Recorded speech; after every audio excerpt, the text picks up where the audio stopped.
from Hollywood, I'm Martin Grove, welcoming you to our Screendollars podcast, Box Office Autopsy.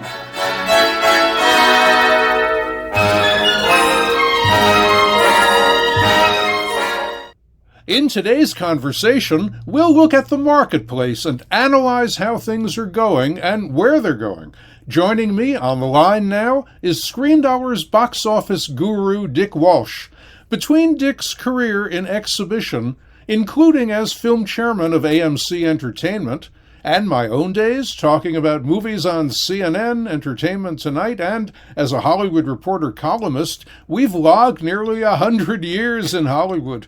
That doesn't mean we're always right, but we've definitely got a few opinions to share.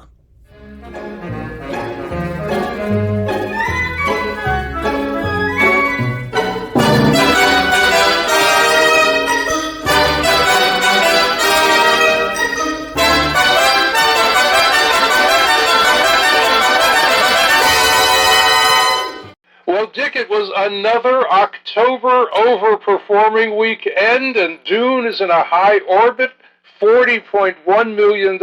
Not bad for a end of October weekend.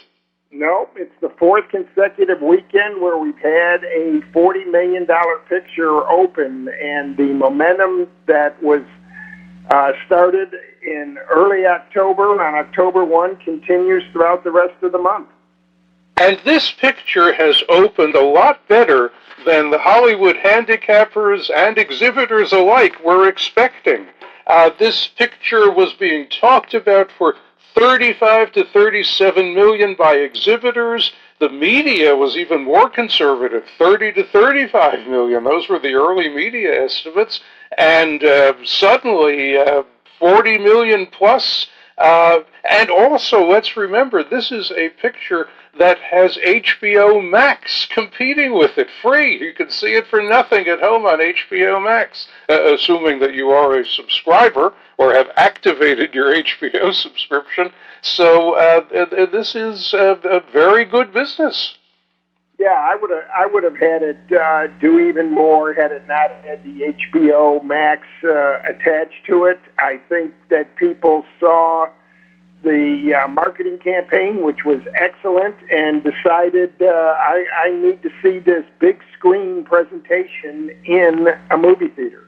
Well, you know, a lot of speculation already, and that's like right after the numbers came out. The speculation is that this movie might have opened to $90 to $100 million if it were not competing with itself on HBO Max, meaning that maybe $55 million was kind of left on the table. Do you think that's a possibility? It's a possibility. It seems a little high, but that could be the case. I also think that when it was day and date with television, people said, well, is this the big event picture that I got to go see? I can see it on my home television. What a difference, what a difference. But, you know, let's listen for a minute to a film scene from Dune. This is a fight. Now, it's not a real fight. It's Timothée Chalamet and Josh Brolin. And Chalamet says he's not really in the mood to practice his fighting. And Brolin tells him, you don't have to be in the mood. You just got to do it when you got to fight. So let's listen, and then we'll talk about it on the other side. I guess I'm not in the mood today. Mood? Yeah. What's mood to do with it? You fight when the necessity arises, no matter the mood. Now fight!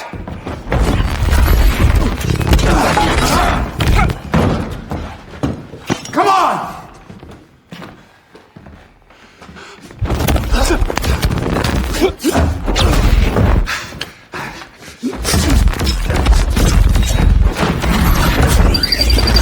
I have you. Aye. But look down, my lord. You're to join me in death. I see you found the mood.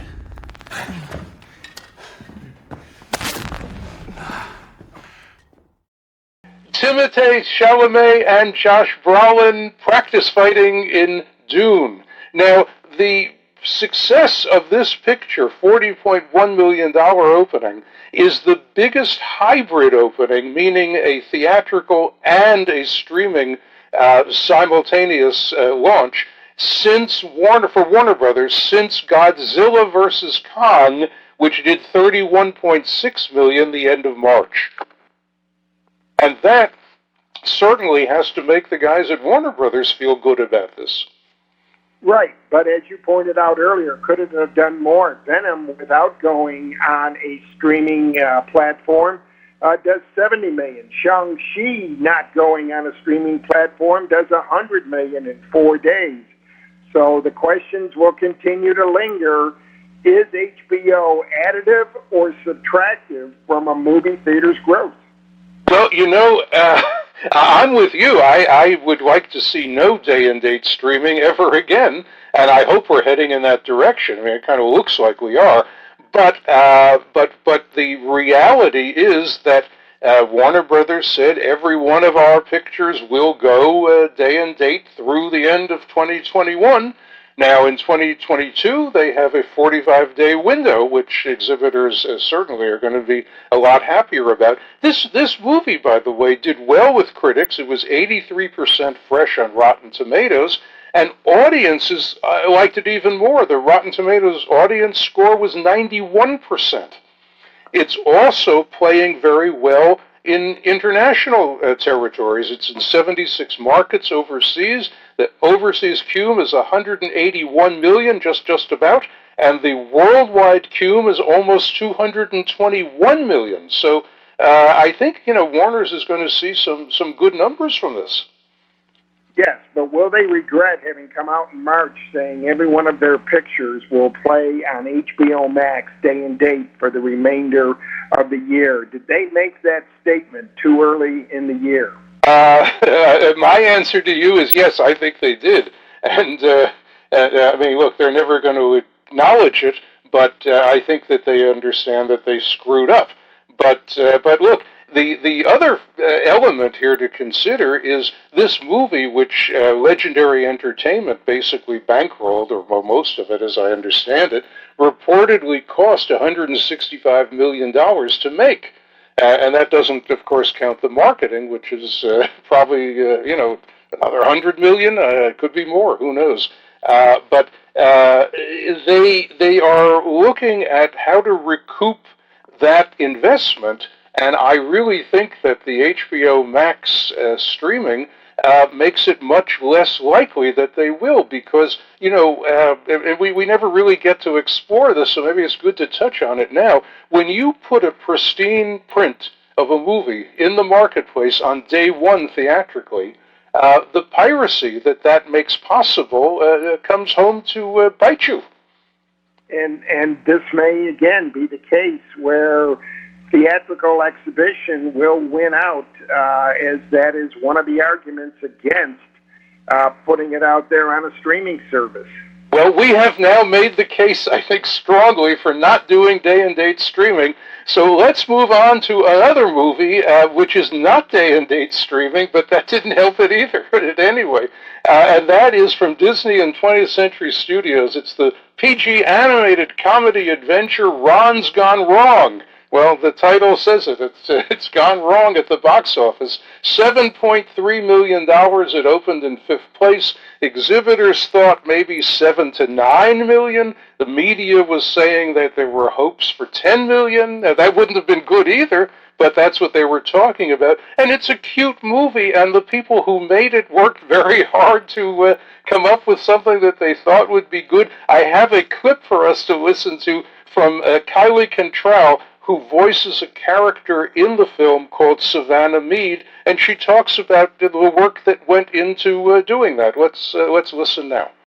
So my character is Savannah Meads, and she's the popular girl in school. She just, from the outside, seems like she just has it all together and has this perfect life, but really, she's just a young girl trying to figure it all out, and I think it's cool seeing her progress throughout this film and really figure out the true meaning of friendship, and that it's not all just about social media.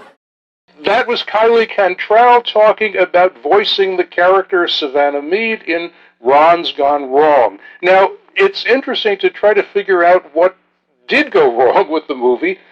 First of all, we can't blame the critics because it's 81% fresh on Rotten Tomatoes. We can't blame audiences for bad word of mouth because the audience score on Rotten Tomatoes is 96%.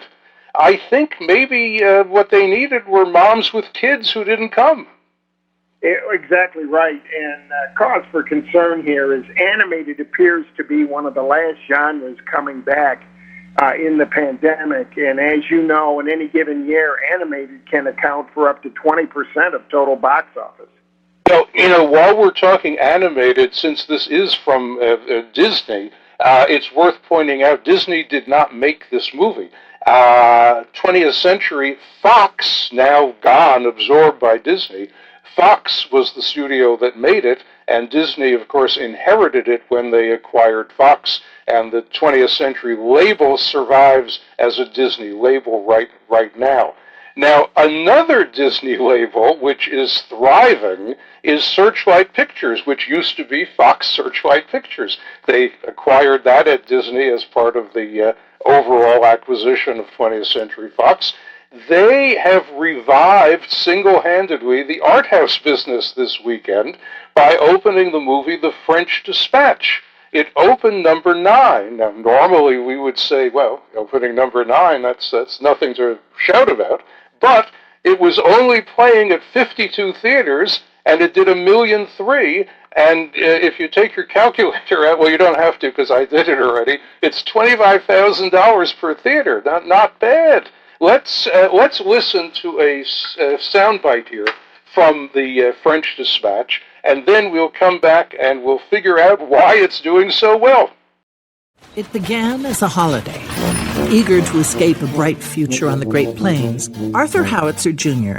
transformed the series of travelogue columns into the French Dispatch, a factual weekly report on the subjects of world politics, the arts, high and low, and diverse stories of human interest. You don't think it's almost too seedy this time? No, I don't. Decent people. It's supposed to be charming. He assembled a team of the best expatriate journalists of his time: Berenson, Sazerac, Kremens, Roebuck Wright.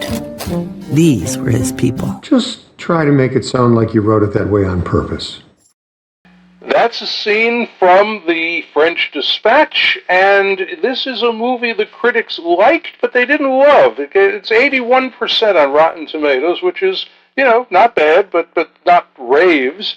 Audiences, however, loved it, 96% on Rotten Tomatoes. And it's a shot in the arm for specialty cinemas. As you know, Dick, they appeal mostly to an older audience, an adult audience, which, we've been reading in the media, they won't risk going to theaters. It's way too dangerous. They're never going to do it. Well, it looks like maybe they go when something is playing that they want to see.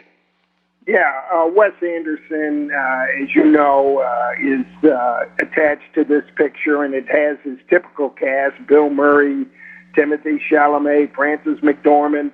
So you had a pedigree here where you release the picture in major markets at big theaters, and you throw a very nice, healthy gross, and guess what? It only grows from here. Well, that's right, and Searchlight, which is, really an expert when it comes to winning Oscars. They, of course, had last year's Best Picture and Best Director winning film, Nomadland.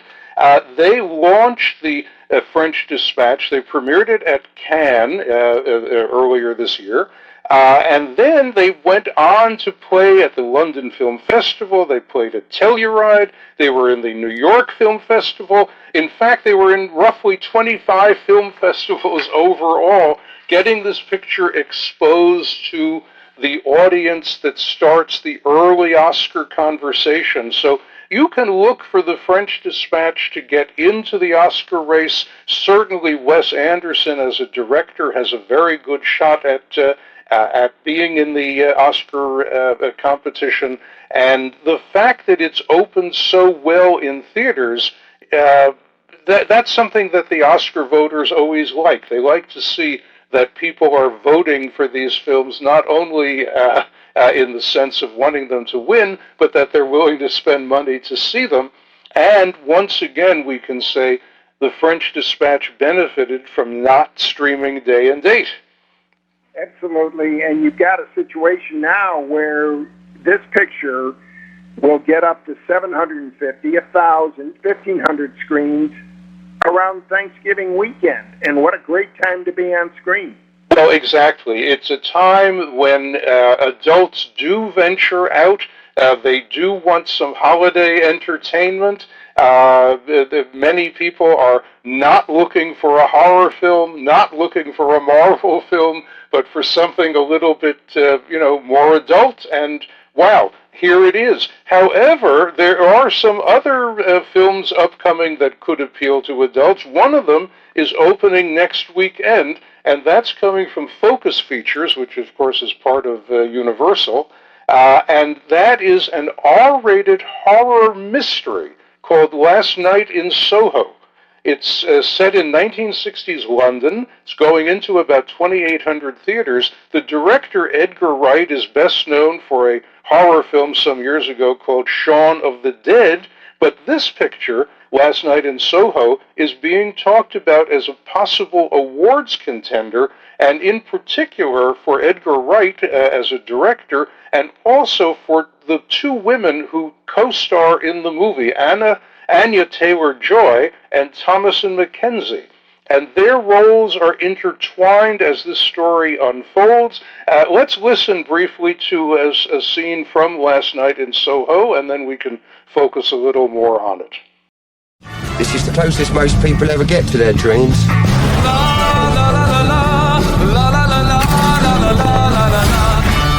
They're not just dreams. Jack, I don't want to do this. You think you can just walk away? They really happened. What did you see?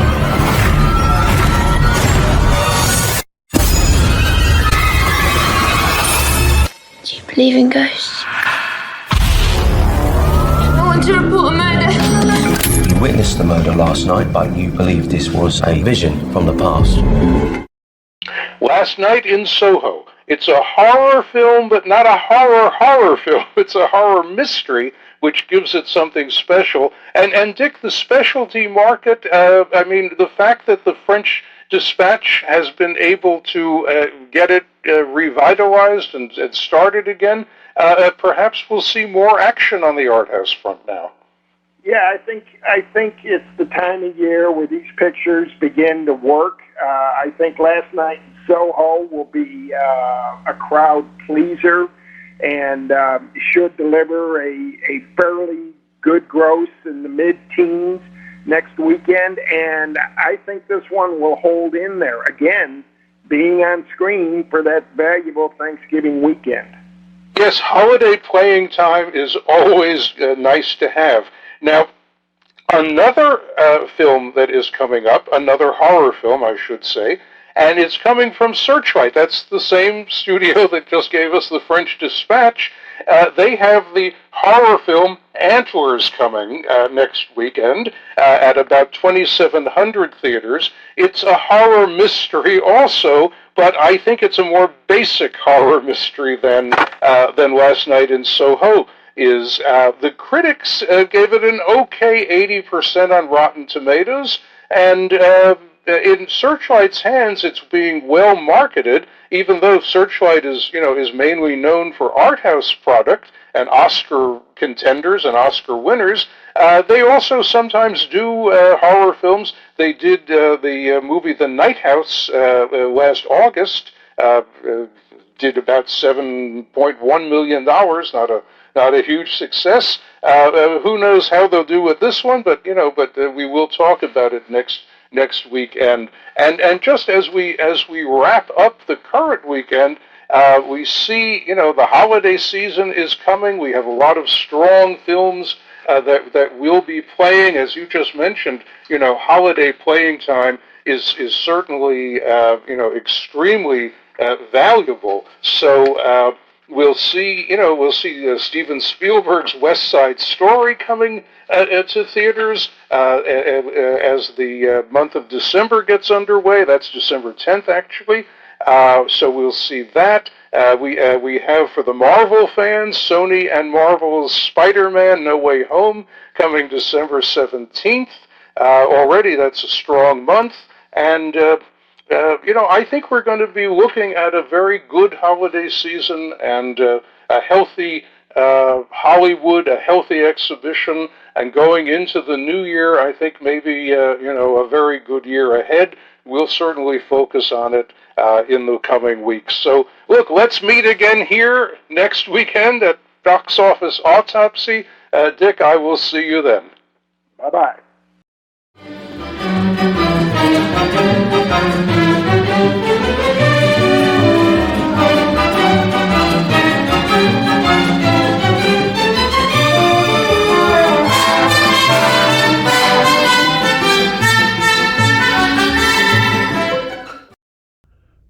Time now for our film flashback look at what was happening in Hollywood right around now, way back then. Let's set today's time travel dial for October 25th, 1978.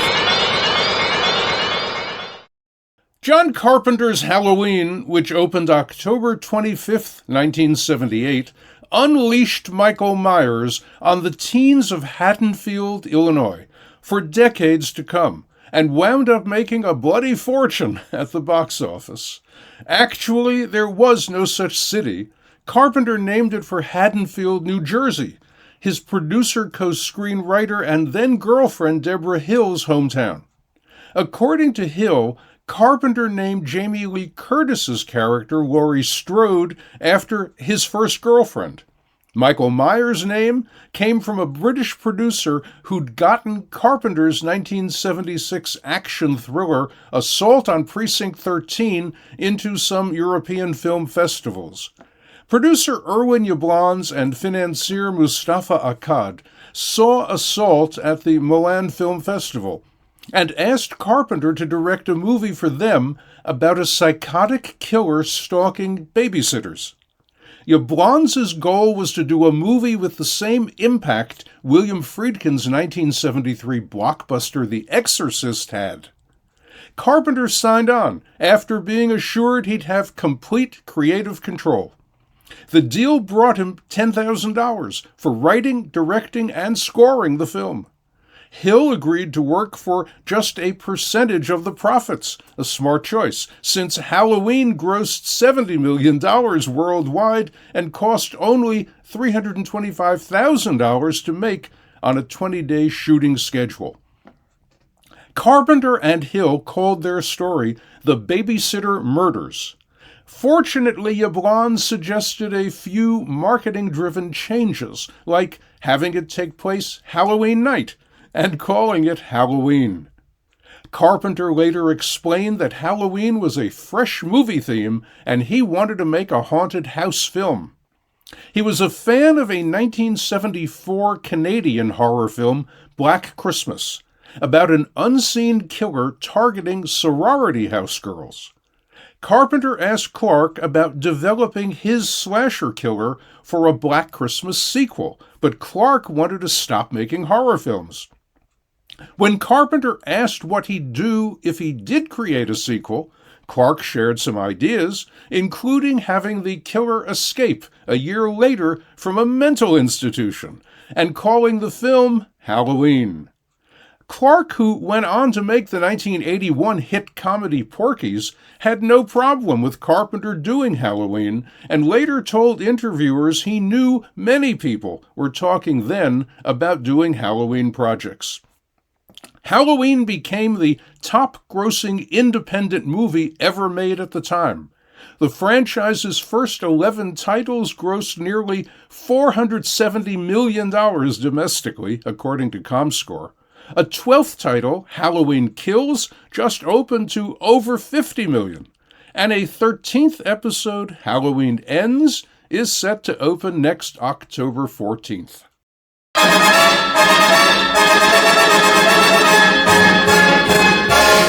And that's it for today's podcast. Thanks for listening. We'll be back with another box office autopsy next week. In Hollywood for Screendollars, I'm Martin Grove.